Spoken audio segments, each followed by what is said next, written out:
जो आदि और अंत में तथा मध्य में भी नित्य मंगलमय है, जिनकी समानता अथवा तुलना कहीं भी नहीं है, जो आत्मा के स्वरूप को प्रकाशित करने वाले देवता परमात्मा हैं, जिनके 5 मुख हैं और जो खेल ही खेल में अनायास जगत की उत्पत्ति, रचना, पालन और संहरण तथा अनुग्रह एवं तिरुभव स्वरूप 5 प्रबल कर्म करते हैं, उन सर्वश्रेष्ठ अजर अमर ईश्वर अंबिकापति भगवान शंकर का मैं मन ही मन चिंतन करता हूँ।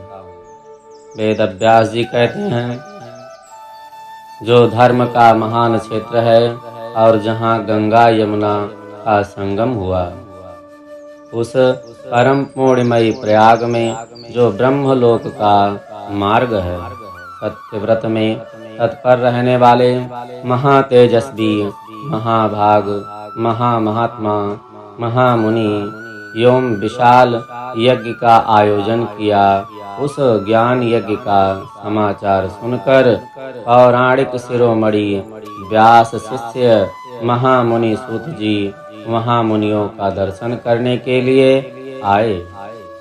सूत जी को आते देख मैं सब मुनि उस समय हर्ष से खिल उठे और अत्यंत प्रसन्न चित्त से उन्होंने उनका विधिवत स्वागत सत्कार किया।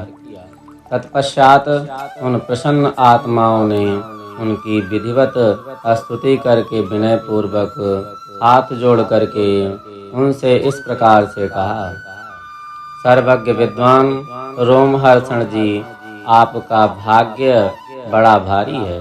इसमें आपने व्यास जी के मुख से अपनी प्रसन्नता के लिए ही संपूर्ण पुराण विद्या प्राप्त की है, इसलिए आप आचार्य स्वरूप कथाओं के भंडार हैं।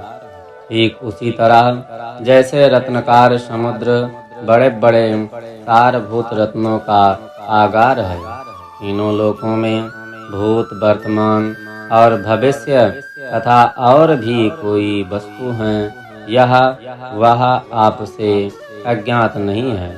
आप हमारे सौभाग्य से इस यज्ञ का दर्शन करने के लिए यहाँ पधार गए हैं और इसी ब्याज से हमारा कुछ कल्याण करने वाले हैं, क्योंकि आपका आगमन निरर्थक नहीं हो सकता। हमने पहले भी आपसे शुभ अशुभ तत्व का पूरा वर्णन सुना है, किंतु उससे तृप्ति नहीं होती है। हमें उसे सुनने की बारंबार इच्छा होती है। उत्तम बुद्धि वाले सूत जी, इस समय हमें एक ही बात सुननी है। यदि आपका अनुग्रह हो तो गोपनीय होने पर भी आप उस विषय का वर्णन करें। घोर कलयुग आने पर मनुष्य पूर्ण कर्म से दूर रहेंगे, दुराचार में फंस जाएंगे और सब के सब सत्य भाषण से मुख फेर लेंगे, दूसरों की निंदा में तत्पर होंगे, पराये धन को हड़प लेंगे, हड़पने की इच्छा रखेंगे, उनका मन पराई स्त्रियों में आसक्त होगा तथा वह दूसरे प्राणियों की हिंसा किया करेंगे, अपने शरीर को ही आत्मा समझेंगे, मूढ़, नास्तिक और पशु बुद्धि रखने वाले होंगे, माता पिता से द्वेष रखेंगे, ब्राह्मण लोभी स्वरूपी ग्रह के ग्रास बन जाएंगे, वेद बेचकर जीविका चलाएंगे, धन का उपार्जन करने के लिए ही विद्या का अभ्यास करेंगे और मद से मोहित रहेंगे, अपनी जाति के कर्म को छोड़ देंगे, प्रायः दूसरों को ठगेंगे, तीनों काल की संध्या उपासन आदि से दूर रहेंगे और ब्रह्म ज्ञान में शून्य होंगे। समस्त क्षत्रिय भी स्वधर्म का त्याग करने वाले होंगे, कुसंगी, पापी, व्यभिचारी होंगे, उनमें शौर्य का अभाव होगा, वह कुत्सित चौर्य कर्म करेंगे और उनका चित्त कामना का किंकर बनकर रह जाएगा। वैश्य संस्कार, भ्रष्ट, स्वधर्म त्यागी, कुमार्गी, धनोपार्जन परायण तथा नाप तौल में अपनी कुत्सित वृत्ति वाला परिचय देने वाले होंगे। इसी तरह शूद्र ब्राह्मण के आचार में तत्पर होंगे।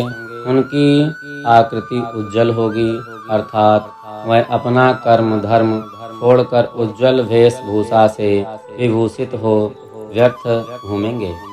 वह स्वभावतः ही अपने धर्म का परित्याग करने वाले होंगे। उनके विचार धर्म के प्रतिकूल होंगे। वह कुटिल और द्विज निंदक होंगे।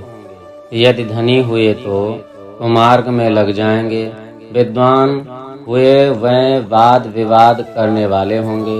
अपने को कुलीन मानकर चारों वर्णों के साथ वैवाहिक संबंध स्थापित करेंगे। समस्त वर्णों को अपने संपर्क में भ्रष्ट करेंगे। वह लोग अपनी अधिकार सीमा से बाहर जाकर द्विजोचित सत्कर्म का अनुष्ठान करने वाले होंगे। कलयुग की स्त्रियां प्रायः सदाचार से भ्रष्ट और पति का अपमान करने वाली होंगी। सास ससुर से द्रोह करेंगी, किसी से भय नहीं मानेंगी, मलिन भोजन करेंगी, कुत्सित हाव भाव में तत्पर रहेंगी। उनका शील स्वभाव बहुत बुरा होगा और वह अपने पति की सेवा से सदा ही विमुख रहेंगी। सूत जी, इस तरह जिनकी बुद्धि नष्ट हो गई हो, जिन्होंने अपने धर्म का परित्याग कर दिया हो, ऐसे लोगों को इहलोक और परलोक में उत्तम गति कैसे प्राप्त होगी? इसी चिंता से हमारा मन सदा व्याकुल रहता है। परोपकार के समान दूसरा कोई धर्म नहीं है। अतः जिस छोटे से उपाय से इन सब के पापों का तत्काल नाश हो जाए, उसे इस समय कृपा पूर्वक बताइए, क्योंकि आप समस्त सिद्धांतों के ज्ञाता हैं।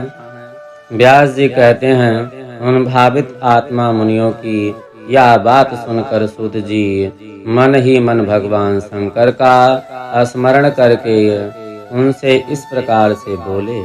बोली शंकर भगवान की जय।